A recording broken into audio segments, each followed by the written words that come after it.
Hello and welcome to Tales by the Fireside, where every story feels like a conversation over a warm cup of coffee.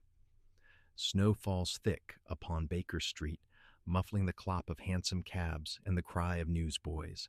Inside 221B, a fire crackles, a violin sighs in minor key, and a crimson ribbon, tied in a perfect bow, rests upon a trembling hand. A locked study, a dagger in the heart, footprints that lead to a murder but none away, and a queen of spades with her eyes slashed out. This Christmas, the darkness is not outside the window, but within the house of pride. Chapter 1: The Eve of Yuletide.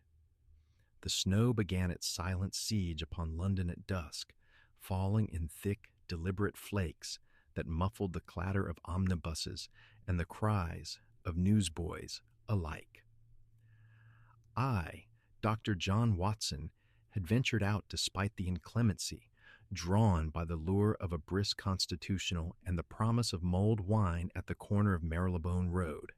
The gas lamps along Baker Street glowed like amber beacons through the swirling veil, their halos trembling whenever a gust rattled the iron lamp posts. Hansom cabs splashed past, their wheels carving dark furrows in the fresh white carpet, and the scent of roasted chestnuts drifted from a brazier tended by a muffled vendor whose breath plumed like a dragon's. By the time I climbed the 17 steps to 221B, my ulster was heavy with melted snow and my boots left damp prints upon Mrs. Hudson's immaculate runner. The sitting room door stood ajar, and from within came the low, plaintive voice of Sherlock Holmes's violin, now drawing out the familiar strains of God Rest Ye Merry, Gentlemen, yet rendered in a minor key that turned tidings of comfort and joy into something altogether more mournful. I paused upon the threshold, arrested by the sight that greeted me, a wide shot of the familiar room, fire crackling in the grate, casting ruddy light upon Persian slippers, chemical apparatus, and the bearskin rug. Holmes stands silhouetted against the bow window, violin tucked beneath his chin, bow moving with languid precision. Snowflakes press against the panes like pale moths. Holmes did not turn, but his voice cut cleanly through the music. "You are precisely 7 minutes late, Watson. The chestnuts were over-roasted, and the vendor short-changed you by a halfpenny." I laughed, shaking snow from my hat. "Your deductions grow more domestic by the day. How did you know I stopped for chestnuts? The aroma clings to your coat, burnt sugar and charcoal, and your left glove bears a faint scorch mark where you juggled a hot paper cone. As for the halfpenny," he laid the violin in its case with a flourish. "Your right boot heel is caked with the distinctive red clay of the Marylebone pavement, yet the left is clean. You stepped aside to count your change, favoring the cleaner foot." I conceded the point with a nod and moved to warm my hands at the fire. The room was in its usual controlled chaos. A stack of monographs on cryptography teetered beside a jar of human teeth. The chemical corner reeked faintly of sulfuric acid and Turkish tobacco. Upon the mantel, the clock ticked with ponderous dignity, its hands approaching 7:30. Holmes threw himself into the basket chair, long legs stretched toward the fender. He wore the mouse-colored dressing gown, and his lean face, hawk-like in repose, bore the pallor of one who had not seen sunlight in days. Yet his eyes, those restless gray eyes, gleamed with the particular brightness that heralded a problem. "Christmas approaches," I remarked, pouring sherry from the decanter. "Even Lestrade has sent a card, printed on regulation Scotland Yard paper, I'll wager." Holmes snorted. "The Yard's idea of festivity is a goose with trimmings of red tape. No, Watson, I require a case with more savor than lost umbrellas and adulterated plum pudding." As if in answer, the bell below rang with a violence that made Mrs. Hudson's best china rattle in the cupboard. 3 sharp pulls, urgent, almost frantic. Holmes's head lifted like a hound scenting the wind. Bell jangles, footsteps hurry up the stairs. Wind howls outside, rattling the window panes. Mrs. Hudson appeared in the doorway, cheeks flushed beneath her lace cap. Snowflakes glittered in the strands of hair that had escaped her bun. "A gentleman's to see Mr. Holmes," she announced, breathless. "He would give no card, only that it is a matter of life and death, and Christmas." "Show him up," Holmes said, already on his feet. "And Watson, the medical bag. Our visitor may require more than brandy."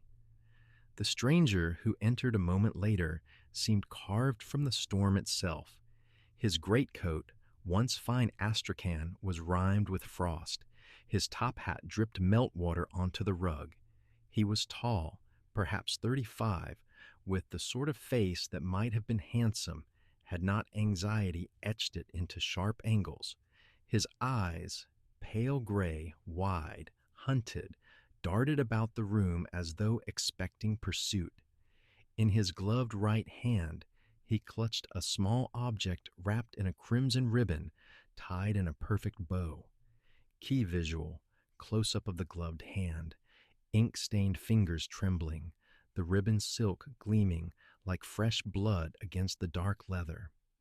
"Mr. Sherlock Holmes?" His voice cracked like a schoolboy's. "They said at the Yard you were the last court of appeal when the police are baffled. I am Elias Hawthorne of Blackthorn Manor, North York. My brother—" He swallowed hard. "My brother is dead, murdered, and the manner of it— God help me, I cannot make sense of it." Holmes motioned him to the sofa. "Pray compose yourself, Mr. Hawthorne. Watson, the brandy." I obeyed, noting the man's pulse, visible at his temple, racing like a trapped bird's. He accepted the glass with both hands, as though it might slip away. Firelight flickers across Hawthorne's face. Shadows leap like imps upon the walls. Outside, snow thickens, erasing the street below. Hawthorne drank, coughed, then fixed Holmes with a stare of desperate faith. 3 nights ago, Sir Reginald Hawthorne, my elder brother, hosted his annual Christmas house party. 20 guests, the county's finest. At midnight, we gathered round the Yule log for carols. The clock struck 12. He demonstrated with a trembling hand, and a scream tore through the manor. We found Reginald in his study, the door bolted from within, a dagger in his heart. No footprints leading away, only to the room, and upon the desk— His voice dropped to a whisper. A playing card, the Queen of Spades, its face slashed by the same blade. Holmes leaned forward, steepled fingers beneath his chin. "Describe the study."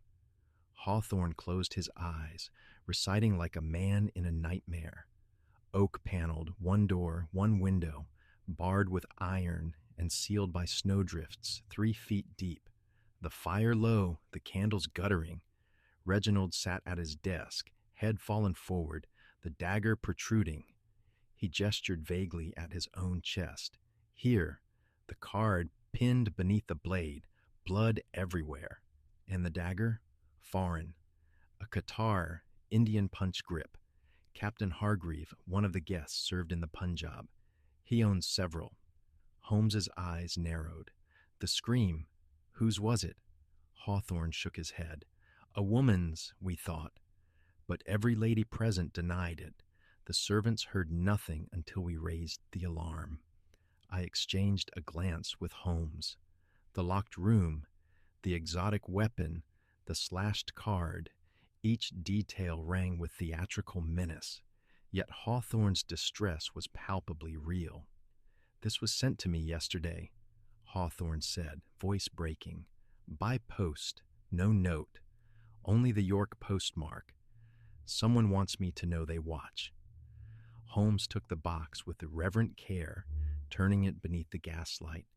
The ribbon, silk, hand-dyed, rare shade, the hair, human, cut post-mortem judging by the clean ends. The portrait— He held it to the lamp. painted within the year. Note the microscopic crackle in the glaze, typical of modern oils. He returned the box to Hawthorne, who clutched it like a talisman. Mr. Holmes, the police speak of suicide, but Reginald was not the sort, and the card, the Queen of Spades, my brother feared it. Years ago, a gypsy cursed him with it after he turned her from the estate, said it would be his death. Holmes rose, pacing with the restless energy of a caged panther. Superstition is the refuge of the frightened, Mr. Hawthorne, yet symbols have power when men believe in them. Tell me of the household. Hawthorne recited the roster like a litany. Lady Beatrice, Sir Reginald's widow, veiled in black lace even before the tragedy. Captain Hargreave, late of the 17th. Lancers, mustache bristling, temper short. Miss Lydia Snow, governess to the late master's ward, pale as parchment. Mr. Grimshaw, butler for 30. Years faced like a granite gargoyle, and the servants, cook, maids, a stable boy who vanished the morning after. Holmes stopped mid-stride. The stable boy, name? Tompkins, found his apron in the loft, but no sign of the lad. Outside, the snow had ceased, leaving London muffled in white silence. The clock struck 8. Holmes stood at the window, gazing into the void where Baker Street should be.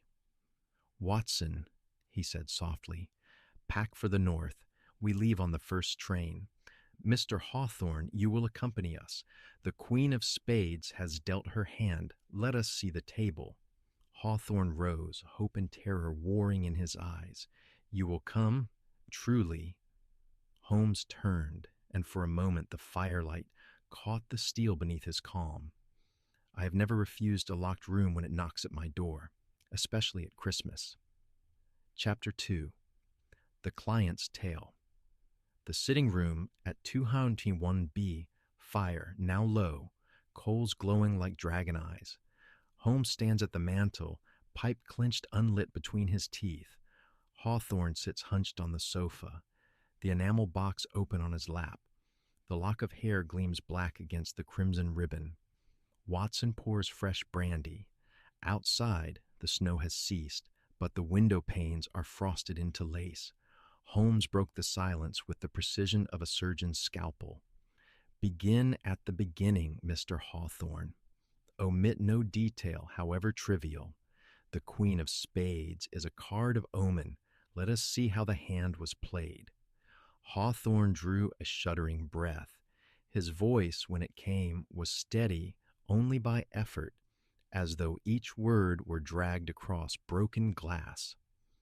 "Blackthorn Manor lies upon the North York moors, 12 miles from the nearest village. Bleakridge, a cluster of stone cottages, and a single inn that reeks of peat and wet dog. The house itself is Elizabethan, added to by every generation until it sprawls like a stone octopus. My brother inherited it 10 years ago upon our father's death. Reginald was—" He hesitated, searching for the word. "A hard man, proud. He believed the Hawthorns were the Moors incarnate, unyielding, ancient, entitled to whatever they surveyed." Cut to a sepia photograph on the mantel. Sir Reginald Hawthorne, stern, hawk-nosed, standing before the manor's great door. Snow on the ground, rooks wheeling above the chimneys. Holmes's eyes flicked to the portrait. "Continue." The Christmas house party was tradition. 20 guests, local gentry, a bishop, 2 members of Parliament, Captain Hargreave, fresh from India with tales of tiger hunts.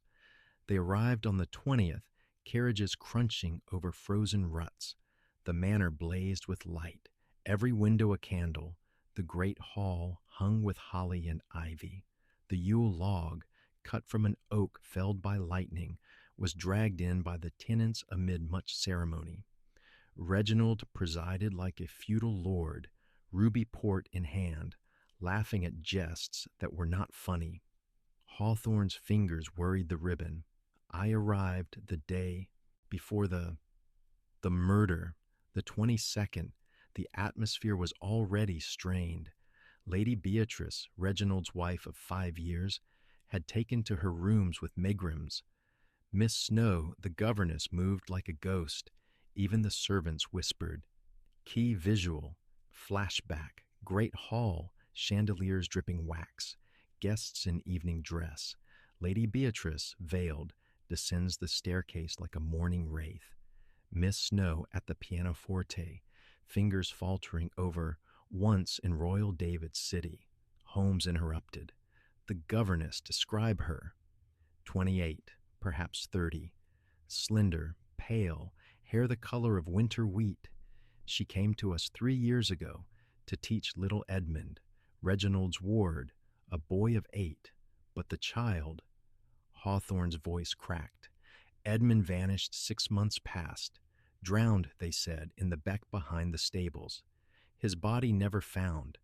Miss Snow has not smiled since. I felt a chill unrelated to the weather. And the captain? Hargreave? A lion in human form. Mustache waxed to bayonet points. He brought the guitars, 3 of them, mounted on velvet in a glass case. Claimed they saved his life at Delhi. Reginald coveted them. There was talk of a wager. Holmes's pipe finally kindled, blue smoke curling like incense. The night of the murder, minute by minute. Hawthorne closed his eyes. 11 o'clock. The guests assembled in the great hall. The Yule log crackled. Mulled wine was served. Miss Snow played carols, her fingers stiff, but the notes true. At 11:30, Reginald excused himself to the study, saying he had correspondence. Grimshaw, the butler, locked the door after him at Reginald's own request. No disturbances, he said. The key remained in the lock inside. Distant clock chimes the half-hour.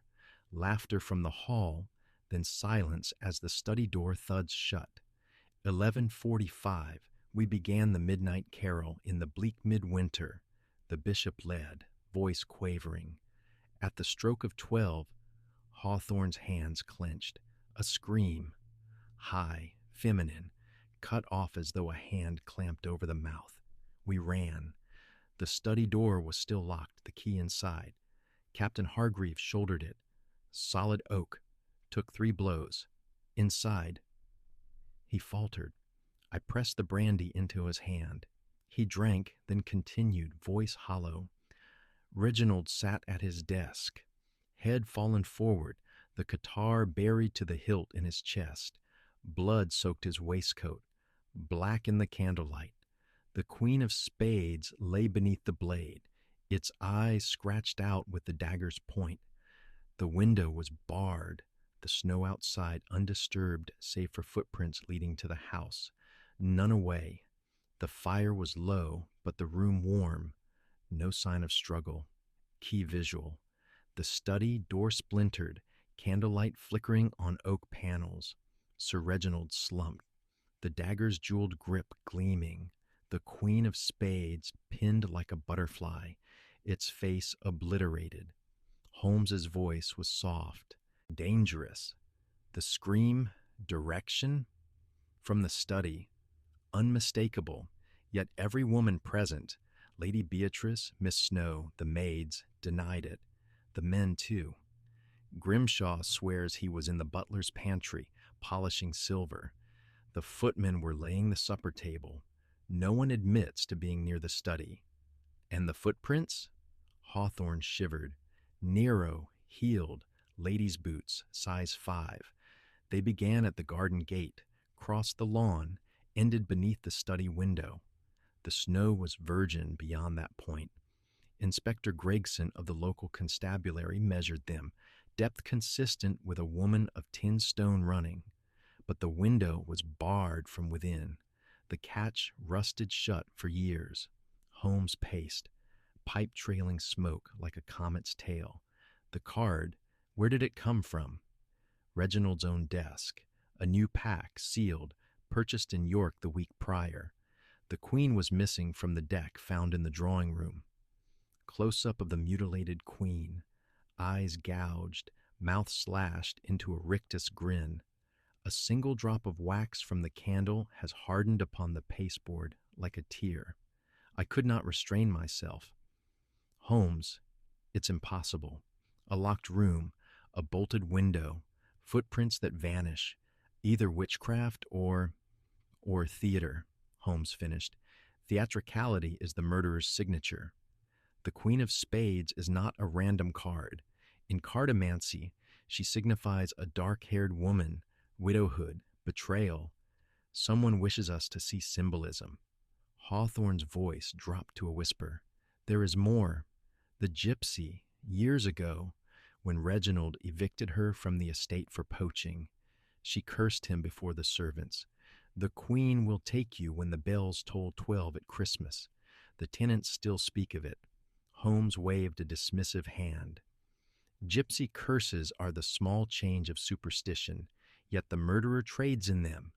Tell me of the household secrets. Hawthorne hesitated, then spoke as though confessing to a priest. Reginald was not beloved. He raised rents until tenants starved.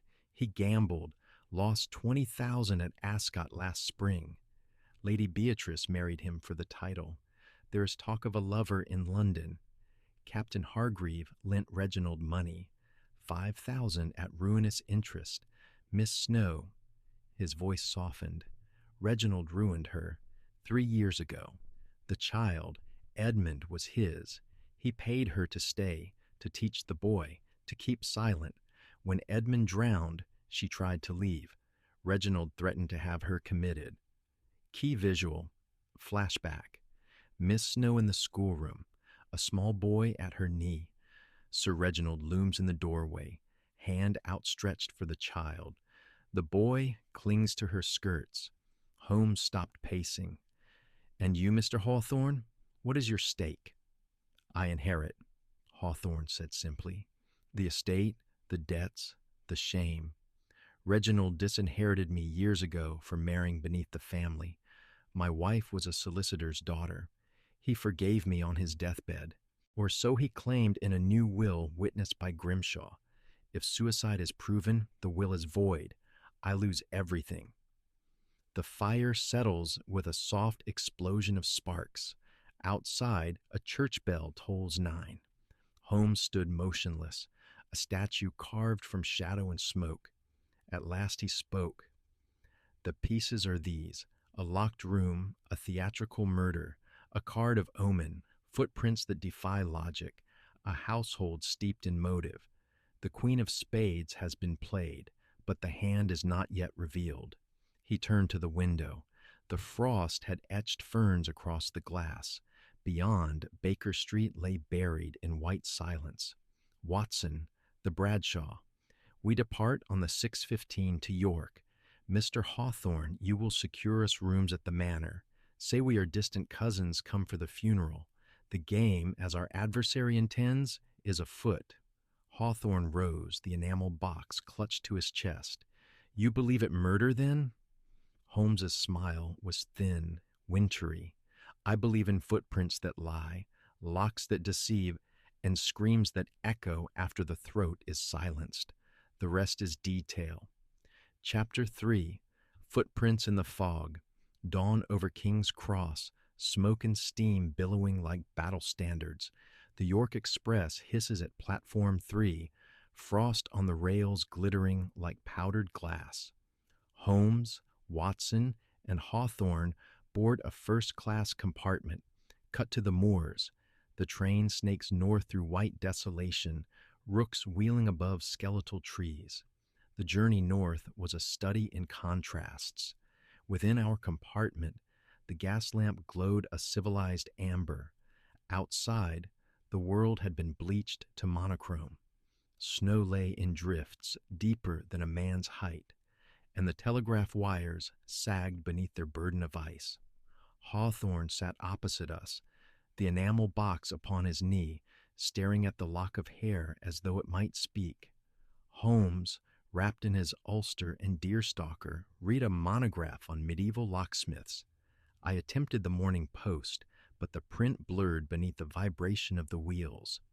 At York, we changed to a local train, a wheezing single-carriage affair that smelled of coal dust and wet wool. The guard, a gnome-like man with a beard like a bird's nest, informed us that the line to Bleak Ridge was blocked by drifts. A dog cart would meet us at the junction. Holmes merely nodded, already tracing patterns in the frost upon the window. Train whistle shrieks. Iron wheels clatter over frozen points. Wind howls like a living thing. The dog cart was waiting, drawn by a shaggy moor pony whose breath plumed in twin jets. The driver, muffled to the eyes, touched his cap and said nothing. We set off across the moors, the cart lurching through ruts hidden beneath snow. Blackthorn Manor rose ahead like a fortress from a nightmare. Turrets black against the white sky, windows blind with frost, rooks circling the chimneys in endless parliament. Key visual, the manor from the approach, Gothic arches, gargoyles wearing caps of snow. The great door yawns open, spilling yellow light onto the drive. Grimshaw the butler greeted us in the hall. He was tall, gaunt, with the stillness of a heron. His face might have been carved from the same stone as the gargoyles outside. "Mr. Elias," he intoned, "the police have gone. Inspector Gregson left word that the inquest is adjourned until the thaw." His eyes, pale blue, unblinking, flicked to Holmes and me. "Your cousins?" "Mr. Sherlock Holmes and Dr. Watson," Hawthorne supplied. "Distant relations. Come for the funeral." Grimshaw inclined his head a fraction. "Rooms are prepared in the east wing. The study remains sealed." Holmes's eyes gleamed. "Sealed, you say? Capital." The great hall, vaulted ceiling lost in shadow, suits of armor standing sentinel. The Yule log, half consumed, still smolders in the cavernous hearth. Holly garlands droop, their berries shriveled like drops of blood. We were shown to our rooms, mine adjacent to Holmes's, both overlooking the snow-choked garden. The air smelled of damp stone and beeswax. While Hawthorne conferred with Grimshaw below, Holmes wasted no time. He was already on his knees in the corridor, magnifying glass in hand, examining the runner. "Note the nap," he murmured. "Disturbed here, here, and here. 3 sets of footprints overlaying one another. The deepest belonged to Captain Hargreave. His boots leave a distinctive V-shaped tread. The lightest, Miss Snow perhaps, and these—" He indicated a faint smudge. "Bare feet, a child's." I felt the old thrill. "Edmund? Possibly. The prints lead toward the study, then vanish at the threshold. Curious." Floorboards creak overhead. A woman's muffled sob echoes from somewhere deep in the house. We descended to the study. The door, solid oak, iron-bound, stood ajar, police tape fluttering like a funeral ribbon. Inside, the scene was exactly as Hawthorne had described. The desk, the chair, the dagger still protruding from a cork dummy the police had substituted for the body. The Queen of Spades lay beneath a glass bell jar, its mutilated face staring upward. Holmes knelt by the footprints beneath the window. The snow beyond the bars was undisturbed save for the single line of prints leading to the house.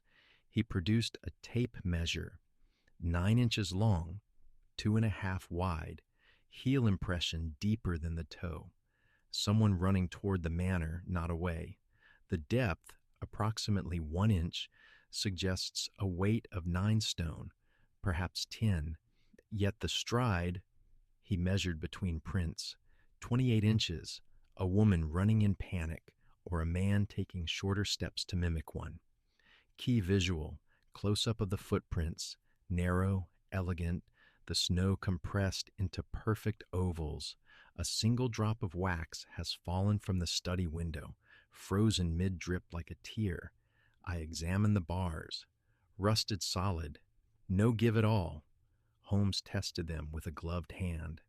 Indeed, yet note the frost pattern upon the sill, disturbed here, as though something brushed across it. And this, He indicated a faint scratch upon the iron. Made by a diamond, perhaps a ring. We turned to the door. The lock was a Brahma, complex but intact. Holmes produced his pick locks, but shook his head. No scratches. The key was turned from within, as Grimshaw claims. The priest's hole behind the chimney, panel still ajar from the police search. Dust lies thick, save for a single fingerprint in soot upon the inner edge. Holmes's eyes narrowed. Someone entered this way, but not recently. The dust is undisturbed, save for this print. Small, delicate, a woman's forefinger. A voice behind us made me start. You are wasting your time, Mr. Holmes. Captain Hargreave stood in the doorway, filling it like a red-coated colossus. His mustache bristled with indignation. The police have pronounced it suicide. The man was in debt up to his eyebrows, lost everything at cards, stabbed himself, and locked the door to spite his creditors. Holmes regarded him coolly. And the footprints, Captain? The Queen of Spades? Servants' gossip, some housemaid playing pranks. Hargreave's hand strayed to the empty place at his belt where a guitar might hang. My set is complete, if you're wondering. Holmes smiled thinly. I never wonder, Captain. I measure. Distant church bells toll the hour. Wind rattles the barred window like impatient fingers. We repaired to the great hall where the remaining guests had gathered for a late luncheon. Lady Beatrice sat at the head of the table, veil lifted just enough to reveal lips painted the color of fresh blood. Miss Snow hovered at the sideboard, pale as the linen napkins. Grimshaw poured wine with the solemnity of a priest. Holmes took the seat opposite Lady Beatrice. Madam, you were in the corridor at 11:47, were you not? Her fork paused halfway to her mouth. I was in my room. The screaming gave me the vapors. Yet Mrs. Grimshaw saw you descending the west staircase at that precise time. Lady Beatrice's eyes flashed. The woman is half blind. Miss Snow's hand trembled, spilling claret like blood upon the cloth. I was in the schoolroom, Edmund's toys. I cannot bear to part with them. Key visual. Miss Snow's locket, open to reveal a miniature of the missing boy. His eyes unnervingly like Sir Reginald's. Holmes's voice was gentle. The child's wooden soldier, was it found? Miss Snow shook her head. He carried it everywhere, even into the beck. Lunch concluded in strained silence. Holmes requested a tour of the grounds. The snow had begun again, fine as salt, drifting from a sky the color of steel. We trudged to the garden gate where the footprints began. They were already filling, but the line was clear. From the gate across the lawn to the study window, then nothing. Holmes knelt, brushing snow from the gate post. Note the mud upon the iron, brought from the village road. Our visitor arrived by carriage, not on foot, and here he indicated a depression in the snow beside the gate. A dog sat, a large one, perhaps a mastiff. The prints are obscured, but the depth suggests weight. The footprints ending beneath the study window, abruptly, as though the walker had been lifted bodily into the air. I stared upward. The study window was 15 feet above the ground, the wall sheer stone. Impossible. Holmes's smile was wolfish. Impossible is a word I reserve for the yard's conclusions. We returned via the stables. The loft where young Tompkins had vanished smelled of hay and horse. Holmes climbed the ladder, lantern raised. In the straw lay the missing apron, torn, stained with what might have been blood. Beneath it, half buried, was the wooden soldier's missing arm, snapped cleanly at the shoulder. Key visual, the severed arm, paint chipped, a single nail driven through the wrist like a crucifixion. Holmes pocketed it without comment. As we descended, a shadow moved in the stalls. A stable boy, no more than 14, eyes wide with terror. He bolted before we could question him. Back in the manor, dusk had fallen. The great hall was lit by 100 candles, their flames trembling in the draughts. Holmes gathered the household before the Yule log. "Ladies and gentlemen," he began, "the footprints lie. The locked room deceives. The Queen of Spades is but a pasteboard mask. Tomorrow we shall unmask the player." Chapter 4. The Midnight Carol Night over Blackthorn Manor. Snow lashes the stained glass windows of the great hall. Candles gutter in iron sconces. The Yule log has burned low, its embers pulsing like a dying heart. The household gathers in a ragged semicircle, breath pluming in the chill. Holmes stands at the pianoforte, fingers poised above the keys. Watson stands beside him, medical bag at his feet. Outside, the wind howls a counter melody to the silence within. The clock upon the mantel, a grotesque thing of blackened oak and grinning gargoyles, ticked toward midnight with the solemnity of a funeral march. Every soul in the manor had been summoned.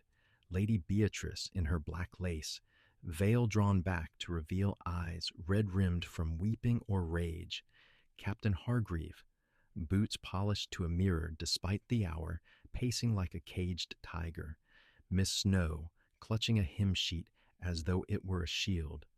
Grimshaw, rigid as a suit of armor.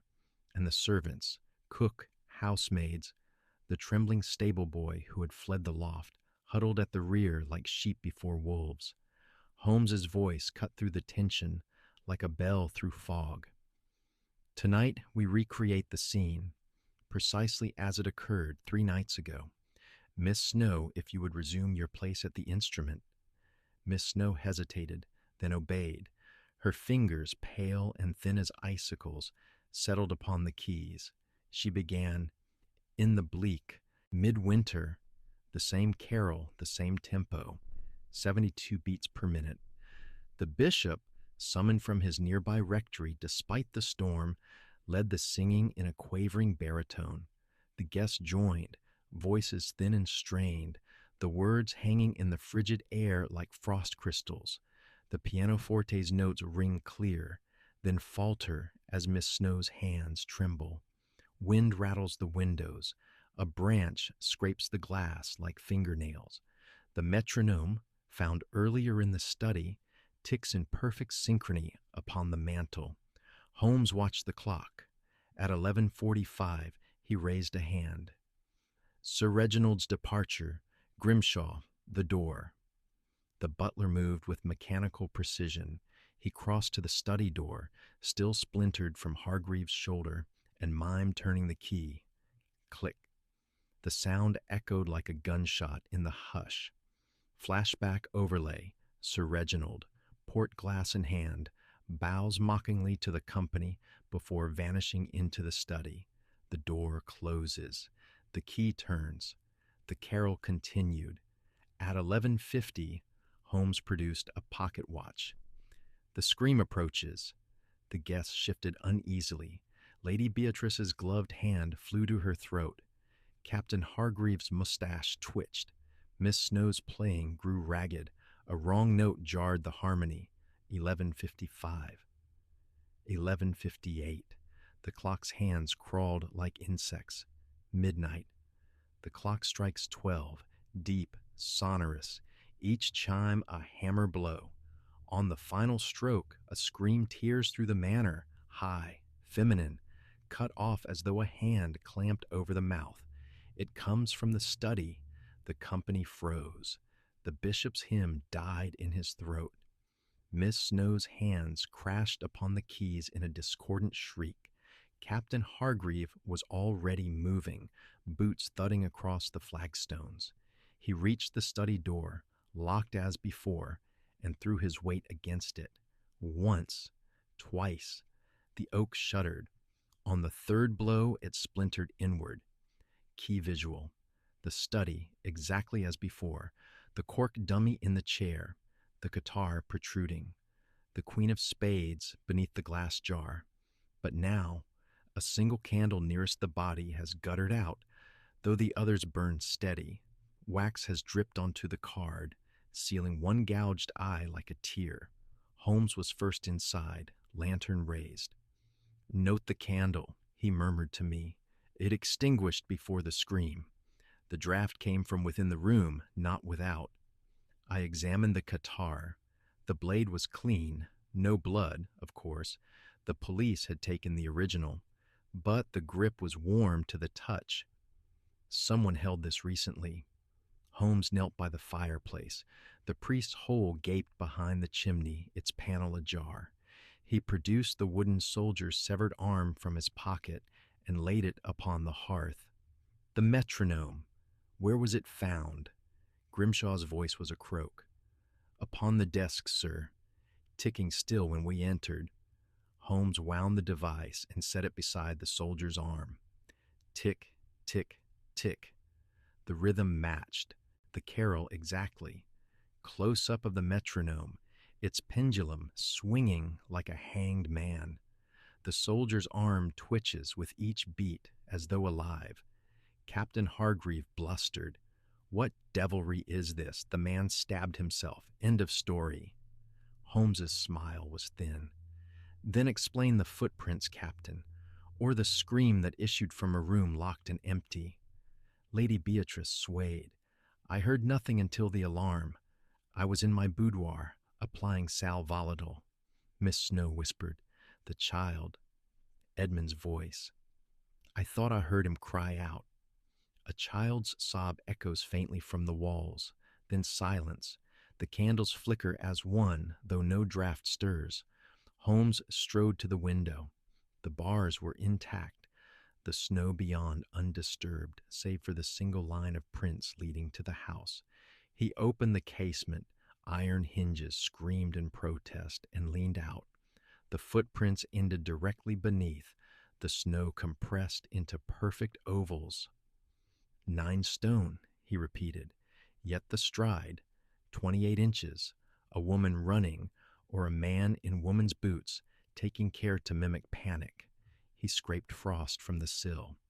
And here, silk fibers, crimson, matching the ribbon in Mr. Hawthorne's box. Hawthorne, who had remained silent in the doorway, stepped forward. "The ribbon was posted to me after the murder. How could fibers be here?" Holmes's eyes gleamed. "Because the murderer rehearsed. The ribbon was cut from a larger piece, perhaps a scarf, a garter. The fibers were shed during practice." Key visual. Holmes holds a crimson thread to the lantern, silk, hand-dyed, identical to the bow around the lock of hair. We returned to the great hall. The carol had ended. The guests stood in a tableau of suspicion. Holmes addressed them like a conductor facing a mutinous orchestra. The scream was timed to the carol's climax, 72 beats per minute, the metronome's rhythm. The murderer knew the household's habits. Sir Reginald's retreat to the study, Grimshaw's locking of the door, the carol's duration. The catar was chosen for its exoticism, Captain Hargreave's pride, the Queen of Spades for its symbolism. But the footprints, he paused, the footprints are the lie that reveals the truth. He produced a lady's boot from beneath his ulster, size 5, Nero, the heel worn distinctly on the outer edge. "Found in the servants' quarters. Miss Snow, is this yours?" Miss Snow's face drained of what little color it possessed. I have many pairs. The snow ruins them." Holmes turned the boot sole up. The tread was smooth, no V-shape like Hargreaves, no child's bare feet. But embedded in the leather was a single oak splinter, matching the Yule log. The splinter, under Holmes's lens, microscopic fibers of crimson silk caught in the grain. "The footprints were made before the murder," Holmes continued, "pressed into the snow hours earlier, then brushed, lightly to appear fresh. The depth was calculated, 9 stone, by filling the boots with stones and walking the path at dusk. The scream," He turned to the stable boy, who cowered behind the cook. Was you, was it not? Hidden in the priest's hole, a whistle to your lips. The boy burst into tears. He paid me a shilling, sir. Said it was a Christmas prank. Who paid you? The boy pointed a trembling finger at Grimshaw. The butler's face remained impassive, but his hands clenched at his sides. Holmes's voice was soft thunder. Grimshaw locked the door after the scream on Sir Reginald's orders, or so he claims. But the key was never removed from the lock. The metronome was set to tick for exactly 12 minutes, enough time for the murderer to escape through the priest's hole, down the crypt stairs, and out the chapel vestry. The footprints were a blind, the scream a signal. The metronome winds down with a dying tick. Silence falls like a shroud. Lady Beatrice laughed, a high, brittle sound. Absurd. Reginald was alive when Grimshaw locked the door. We all saw him. Holmes shook his head. You saw a man in Reginald's dressing gown, his back to you, waving dismissal. The study fire was low, the room dim. A double, perhaps Tompkins the stable boy, paid more than a shilling this time. Captain Hargreave roared, I'll have the truth out of that butler with my fists. Holmes raised a hand. Violence is the yard's province, Captain. Logic is mine. The Qatar, where is the original? Grimshaw's composure cracked. In the evidence locker at Bleakridge Station. Holmes smiled. Then we shall retrieve it tomorrow. And the missing Qatar from your set, Captain? The one you claimed was stolen? Chapter 5. The locked study dawn, pale and reluctant, seeps through the study's barred window. Frost feathers the glass. The cork dummy still sits in Sir Reginald's chair. The Qatar, a dull iron accusation. Holmes is on all fours, magnifying lens in one hand, a silver probe in the other. Watson stands at the fireplace, medical bag open, a coil of measuring tape dangling like a surgeon's suture. The metronome lies silent on the desk, its pendulum frozen mid-swing. The storm had spent itself in the night, leaving a hush so complete that the manor seemed suspended in cotton wool. I had slept little. The scream, the boy's confession, the crimson fibers, each detail circled my mind like crows above a battlefield. Holmes, of course, had not slept at all. When I entered the study at first light, he was already tracing the floorboards with the devotion of a pilgrim at a shrine. The house breathes, old beams settling, a distant shutter banging in the wind. The fire has died to ash. Only the tick of cooling iron breaks the silence. Holmes's voice was low, almost reverent. Observe the grain, Watson. English oak, quarter sawn, laid in 1593. Note the medullary rays. Yet here, he tapped a board near the hearth. A patch, herringbone parquetry, continental, no older than a decade. Someone replaced a section. I knelt beside him. The patch was subtle, the joints tight, but the color was a shade darker, the grain mismatched. Holmes inserted his probe. It slid between the boards with a soft click. A hinge, concealed beneath the parquetry, sighed open. A shallow cavity yawned beneath, 6 inches deep, lined with felt gone gray with age. Key visual. The cavity, inside lies a child's wooden soldier, paint chipped, one arm missing. A brass key tarnished rests beside it. A single crimson thread clings to the felt like a vein. Holmes lifted the soldier with tweezers, the twin of the arm we found in the loft, and the key, Grimshaw's master, cut for every lock in the manor save one. He turned it in the lantern light. Note the wards, complex, yet filed recently. Someone needed access without alerting the butler. I examined the soldier. The remaining arm was jointed. When I flexed it, a tiny panel in the torso sprang open. Inside, a folded scrap of paper, brittle with age. I unfolded it carefully. If the queen comes at Christmas, hide me in the choir. The ink was faded, the hand childish. Holmes read over my shoulder. Edmund's writing. The boy knew danger long before he vanished. Flashback, grainy, dreamlike. A small boy in nightshirt, candle in hand, scribbles the note by firelight. Sir Reginald's shadow looms in the doorway. Holmes replaced the soldier and closed the cavity. The patch was laid after the boy's disappearance, hiding evidence, not creating a passage. The priest's hole is the true artery. He pressed the panel behind the chimney. It swung inward with a groan. The air that wafted out was colder, damp, smelling of earth and candle smoke. We descended narrow stairs, spiraled into the stone. The walls wept moisture. Our lanterns threw grotesque shadows that danced like imps. 20 steps down, the passage leveled into a crypt, vaulted low, the resting place of Hawthorne's long dust. Coffins lined the walls, their brass plates green with verdigris. At the far end, a rough-hewn arch led to another stair, this one ascending. Water drips somewhere in the dark. A rat skitters across stone. The lanterns hiss. Holmes paused at a coffin.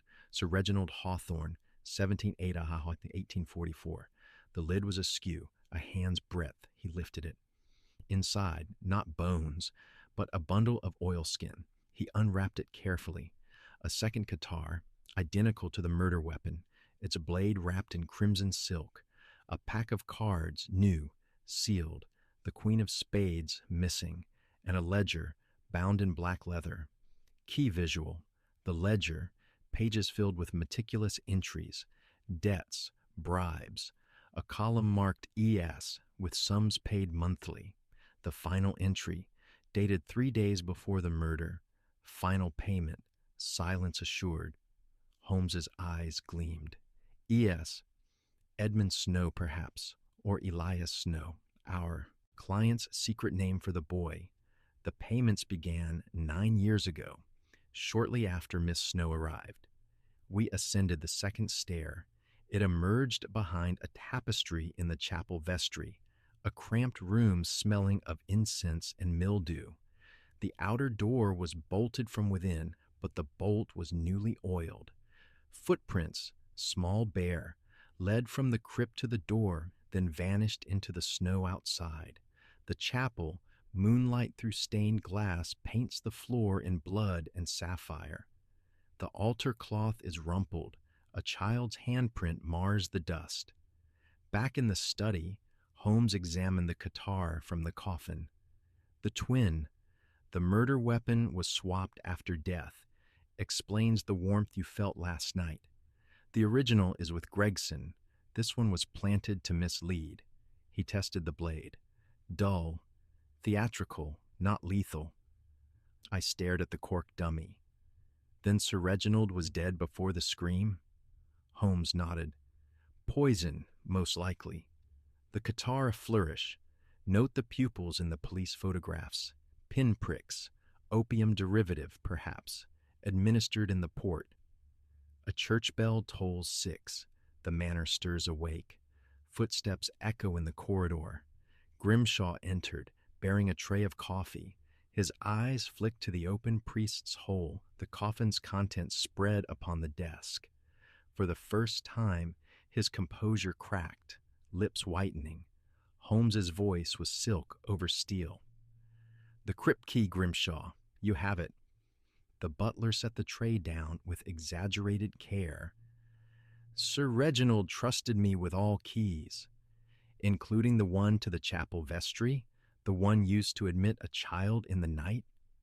Grimshaw's hand trembled. Coffee sloshed over the rim of a cup. I know nothing of children. Holmes produced the brass key from the cavity. This opens the vestry bolt from the inside. You locked someone in or out. Which was it? Grimshaw's face, close up, sweat beading despite the cold. His eyes dart to the Queen of Spades beneath its jar. Before Grimshaw could answer, a scream, not the recorded whistle, but raw, human, shredded the morning. It came from the great hall. We ran. Lady Beatrice stood at the foot of the grand staircase, one hand clutched to her breast. At her feet lay a silver salver, spilled coffee steaming on the flagstones. Upon the salver, a single playing card, the Queen of Spades, fresh from the pack, its face untouched. Key visual, the new queen, pristine, yet a single drop of blood beads upon the queen's crown, bright as holly. Holmes knelt. The blood was warm. He touched it, then sniffed his finger. Fresh, from a living vein. He turned to Lady Beatrice. Your hand, madam. She extended it, trembling. A thin cut marred the pad of her index finger. Deliberate, shallow. I found it in my room, she whispered. Under my pillow. The cut. I do not know. Captain Hargreaves stormed in, coat unbuttoned, face thunderous. Devilry! Someone entered my room. My guitar case is smashed. He held up the glass front. Shattered, the velvet empty. Holmes examined the shards. Cut from within. The thief had a key, or an accomplice. Miss Snow appeared in the doorway, deathly pale. In her hand, the wooden soldier, now whole, its missing arm reattached with twine. It was in the schoolroom, she said faintly, on Edmund's desk. With this. She held out a child's slate, chalked upon it in a shaky hand. The queen lies. The king lives. The slate clatters to the floor. Silence falls, broken only by the wind. Holmes picked it up. The king, Sir Reginald. Then the murder was staged. But why? He strode to the study window. The snow beyond was pristine. No footprints now, the storm had erased them. Yet something caught his eye. He opened the casement. Cold air knifed in.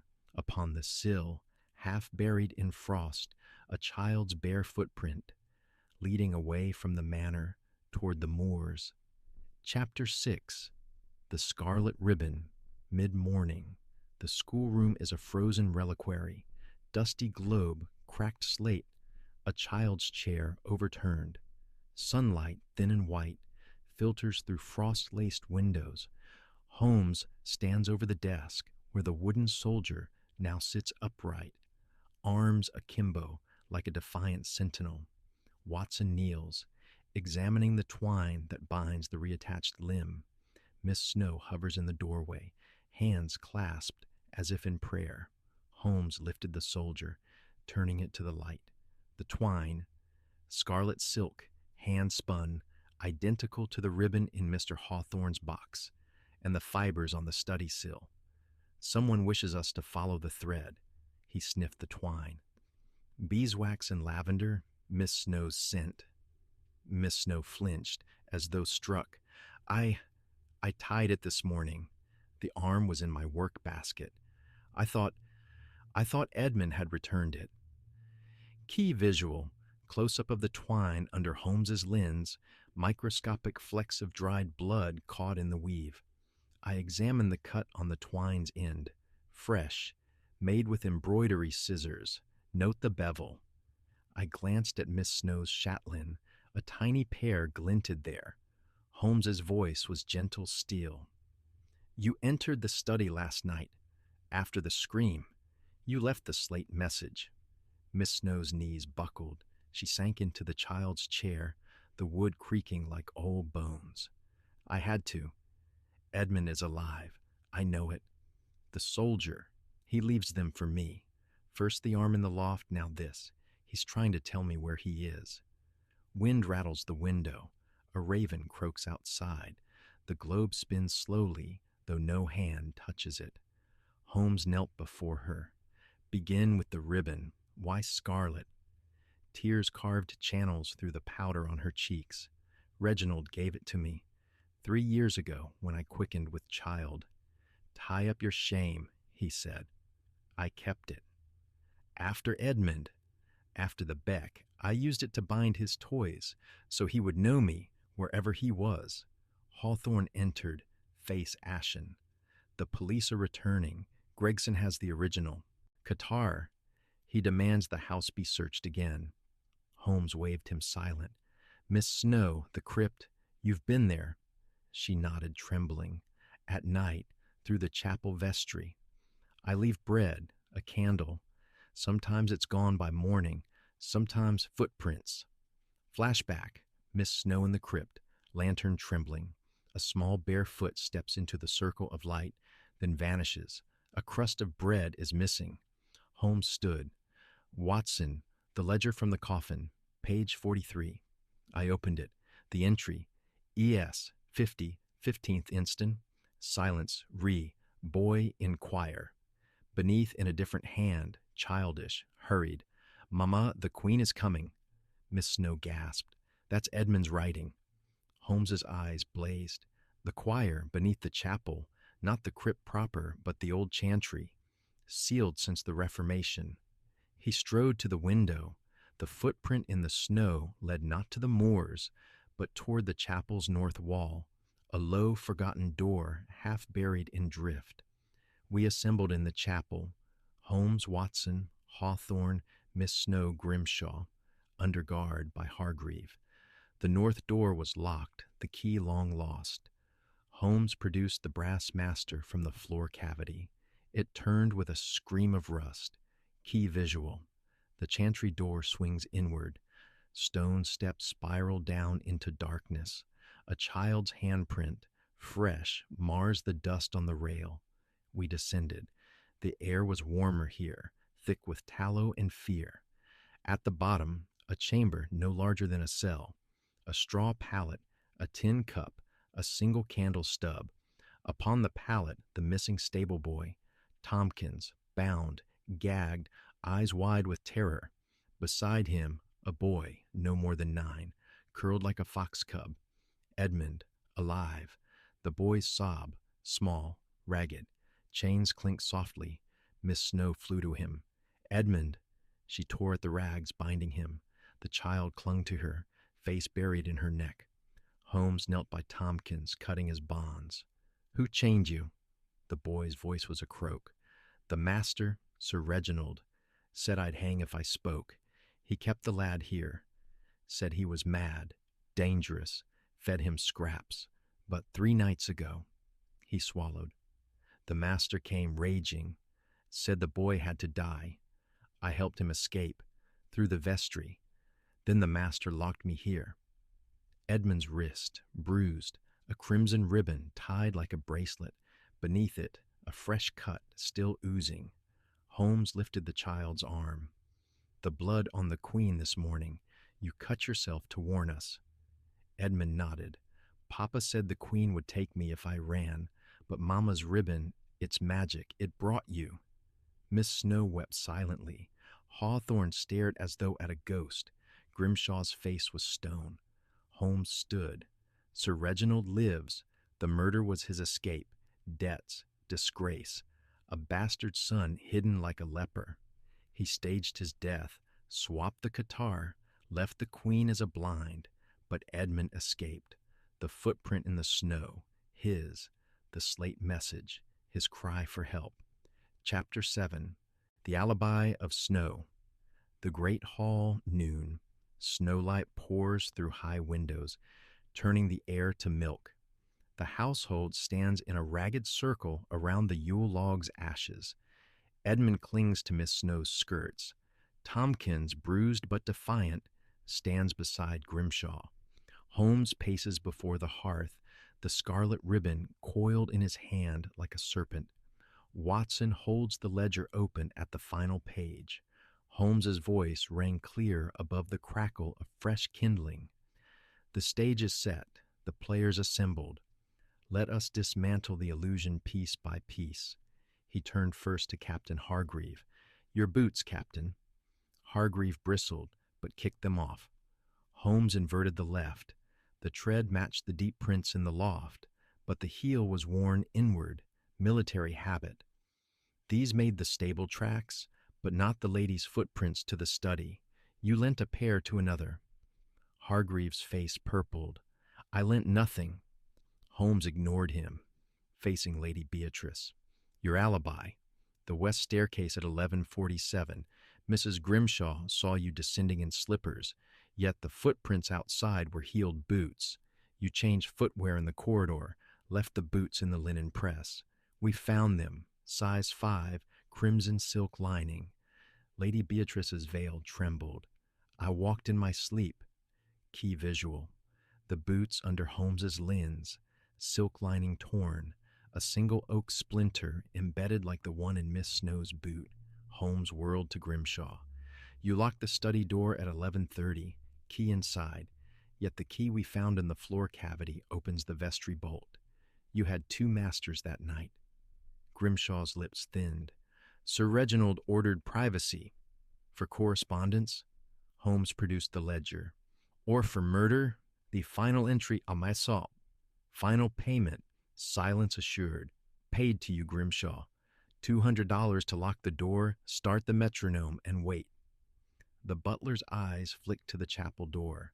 I did my duty. Holmes's smile was winter. Your duty included chaining a child in the chantry. Tompkins helped Edmund escape at 11:50. You discovered the empty cell at midnight, raised the alarm with the whistle, the scream, then locked the study from outside using the master key through the priest's hole. The door was never bolted from within. The metronome ticks once, twice, then Holmes stops it with a finger. Silence falls like snow. Miss Snow stepped forward, Edmund's hand in hers. Reginald came to the chantry that night. He was drunk, raging about debts. The Queen of Spades curse. He said the boy knew too much, would ruin him. Tompkins struck him with the guitar's sheath, knocked him senseless. We thought him dead. Tompkins nodded. I dragged him to the study, propped him in the chair. Miss Snow tied the ribbon round his wrist, so he'd know who judged him. We set the metronome for 12 minutes, fled through the crypt, but he wasn't dead. He woke, pulled the dagger, slashed the card, Holmes interrupted, and staggered into the snow to complete his vanishing act. The footprints to the study were yours, Miss Snow, made earlier with weighted boots. The scream was Tompkins' signal. The blood on the Queen this morning. Edmund's to prove he lived. Flashback, rapid cuts. Tompkins dragging the limp baronet. Miss Snow tying the ribbon with shaking fingers. The metronome ticking. The study door locking from the outside via the priest's hole. Hawthorne's voice cracked. Then my brother froze in the moors? Holmes nodded. His pride was his shroud. He planned to flee with the jewels, hidden in the coffin with the spare guitar. But concussion and cold claimed him first. He turned to the company. The alibis, Lady Beatrice, walked the corridor to meet a lover, Hargreave, who lent her boots. Captain Hargreave supplied the guitar, expecting payment from the dead man's estate. Grimshaw locked doors, hid keys, took bribes. Miss Snow and Tompkins protected the child, staged the murder to expose the monster. Chapter 8. The Crypt. Beneath the choir. Late afternoon, the light already failing. The chapel's north door yawns like a grave. Snow drifts in through the open vestry, powdering the flagstones. Holmes leads the procession, lantern high, scarlet ribbon trailing from his fingers. Watson follows with the medical bag. Miss Snow carries Edmund, the boy's face buried in her shoulder. Hawthorne, Hargreave, Grimshaw, and the servants trail behind like a funeral cortege. The air in the chantry grew warmer with every step, as though the earth itself exhaled. The lantern's circle of gold revealed walls slick with damp, the straw pallet still rumpled from Edmund's escape. Holmes knelt, brushing aside straw. Beneath, a child's palm print in soot and a single holly berry, bright as a drop of blood. Key visual, the print under Holmes's lens, 4 fingers, thumbs splayed in terror. The berry crushed, its juice staining the stone like a seal. Holmes rose. The choir proper lies below. The chantry was merely the antechamber. He pressed a stone in the wall. A low grinding echoed as a section swung inward, revealing a second stair, narrower, older, the treads worn hollow by centuries of penitence. We descended into blackness. The lanterns barely pierced it. The darkness seemed to press back. 20 steps, 30. The crypt opened into a vaulted chamber beneath the chapel's heart. Coffins stood in niches, but one lay open, Sir Reginald's grandfather, the plate reading 1801. Inside, not bones, but a leather valise, burst open, jewels spilled like frozen fire, rubies, sapphires, a diamond necklace that caught the light and threw it back in shards. Water drips, chains clink faintly ahead. A child's whisper, "Mama," echoes from the dark. Holmes moved forward. At the vault's far end, a rusted iron ring was set into the floor. He lifted it. A trapdoor groaned. Upward. Beneath, a pit, 6 feet deep, lined with straw. Chains lay coiled like serpents. A tin plate held the remnants of bread and cheese. Upon the wall, scratched with a nail, "The Queen lies. The King lives." Beneath it, in fresher scratches, "Help!" The pit. Straw matted with old blood. A child's height marked on the wall in charcoal. 9 tallies. The chain short enough to keep a boy on his knees. Miss Snow sobbed, clutching Edmund tighter. The child lifted his head. "Papa brought me here when I was little. Said I was his secret. Said the Queen would eat me if I cried." Holmes's face was granite. "He kept you like a rat in a trap. The payments in the ledger, hush money to Grimshaw, to Miss Snow, to Tompkins. When the debts mounted, he planned to vanish, taking the jewels and leaving the boy to starve." Tompkins, pale as the snow outside, whispered, "I brought him food when I could.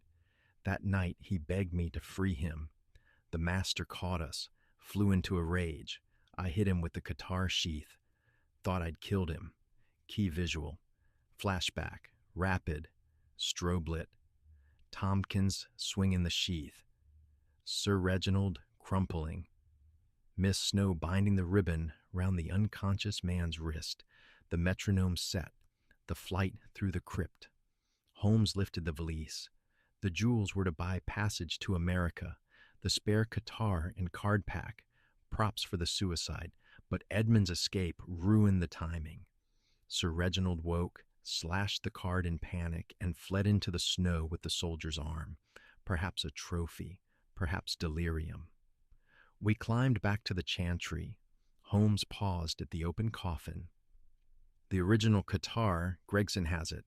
This spare was dulled for the staging. The blood on the blade, pigs from the kitchen, mixed with Sir Reginald's own to confuse the issue." Grimshaw spoke for the first time, voice hollow. "He promised me a share. Said the boy would be sent to an asylum. I locked the doors, started the metronome, waited for the signal. When the scream came early, I panicked, raised the alarm myself. The chapel bell tolls 4. Snow sifts through the open door like ash. Holmes turned to Hargreave. "And you, Captain?" "The guitar case smashed from within. Your own work to cover the loan of the weapon. You expected payment from a dead man's estate." Hargreave's hand strayed to his empty scabbard. "He owed me 5,000. I took the risk." Lady Beatrice laughed, sharp, bitter. "And I was to be the grieving widow, free of him at last. But the fool couldn't even die properly." Holmes's eyes swept the company. The snow provided the final alibi. Sir Reginald staggered out, ribbon round his wrist, soldier's arm in hand, and froze beneath the yew. The storm erased his tracks. The Queen of Spades was his own curse. Pride, greed, fear of exposure. Edmund tugged Miss Snow's sleeve. "Can we go home now?" Chapter 9. The Phantom's Confession. Dusk in the great hall. The Yule log is rekindled. Flames leap high, painting the vaulted ceiling in gold and shadow. The household stands in a silent ring.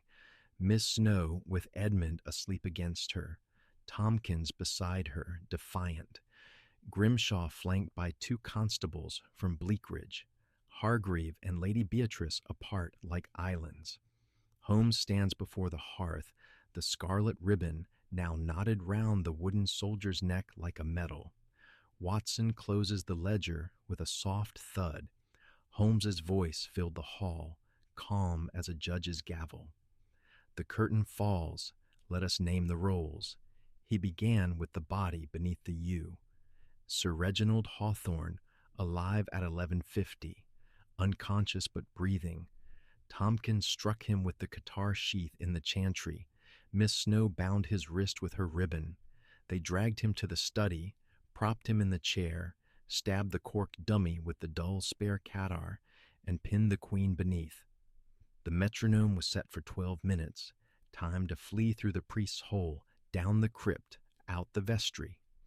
Key visual, flashback, silent, slow. Tompkins and Miss Snow hauling the limp baronet, the ribbon tied tight. The metronome's pendulum begins its fatal arc. Holmes continued. At midnight, Grimshaw, paid 200, raised the alarm with the whistle hidden in the priest's hole. The door was locked from outside, using the master key through the panel. The footprints to the study were pressed hours earlier with weighted ladies' boots. The scream was the signal, not the murder. He turned to Hargreave. You supplied the catar and expected repayment from the estate. Lady Beatrice lent her boots for the footprints, planning widowhood. Grimshaw hid the jewels and spare props in the coffin. All believed Sir Reginald dead until Edmund's escape forced the truth. The study reconstructed, the dummy in the chair, the metronome ticking down, the ribbon on the wrist fluttering as Sir Reginald stirs. Holmes lifted the soldier. But the phantom woke, concussed, bleeding. He saw the queen, the ribbon. Panic seized him. He pulled the dull blade free, slashed the card in rage, and staggered out through the vestry into the snow. The storm hid his tracks. The cold finished what the sheath began. He clutched the soldier's arm, delirium's trophy, and froze beneath the yew. Miss Snow's voice was soft steel. He kept my son in chains for 8 years. I thought justice was mine that night. I was wrong. Tompkins added, I only wanted the lad free. When the master woke, I ran. Grimshaw spoke at last, voice hollow. He promised me the manor if I helped him vanish. I locked the boy away, took the money, started the clock. When the scream came early, I thought the plan ruined. I never knew he lived. The fire crackles. A log collapses in a shower of sparks. Outside, the wind drops to silence. Holmes addressed the constables. Charges, Grimshaw, accessory to false imprisonment, fraud, Hargreave, conspiracy to defraud Lady Beatrice, aiding the deception, Miss Snow and Tompkins, assault, but in defense of a child, mitigating. He turned to Hawthorne. The estate is yours unencumbered, the will stands. Hawthorne knelt before Edmund. Nephew. The boy studied him, then held out the wooden soldier. For Papa, so he's not alone. The soldier placed in Sir Reginald's frozen hand beneath the yew, scarlet ribbon bright against the snow. The jewels returned to the valise, the ledger to the police. Holmes's final words were quiet.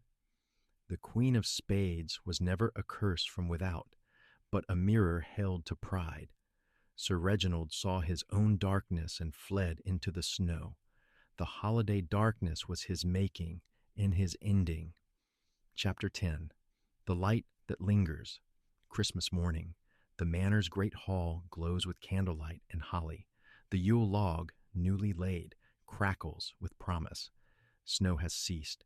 Pale sun glints off icicles like crystal chimes. Edmund, scrubbed and dressed in velvet, sits at the high table sipping cocoa.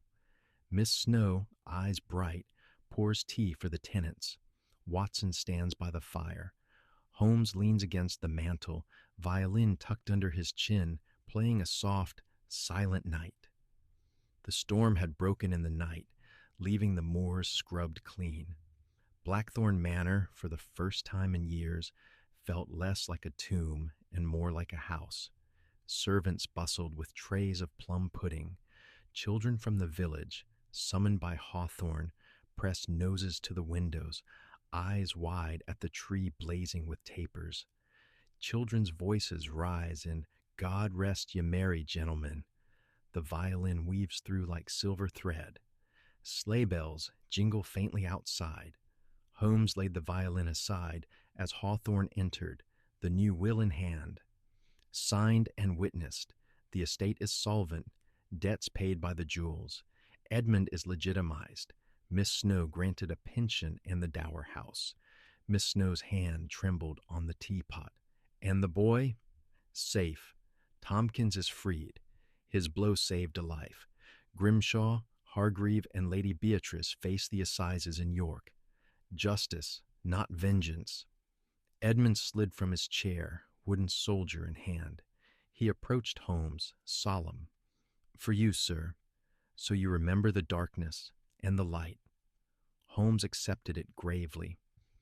I shall keep it beside my Stradivarius, young man. A reminder that even the smallest soldier can topple a king.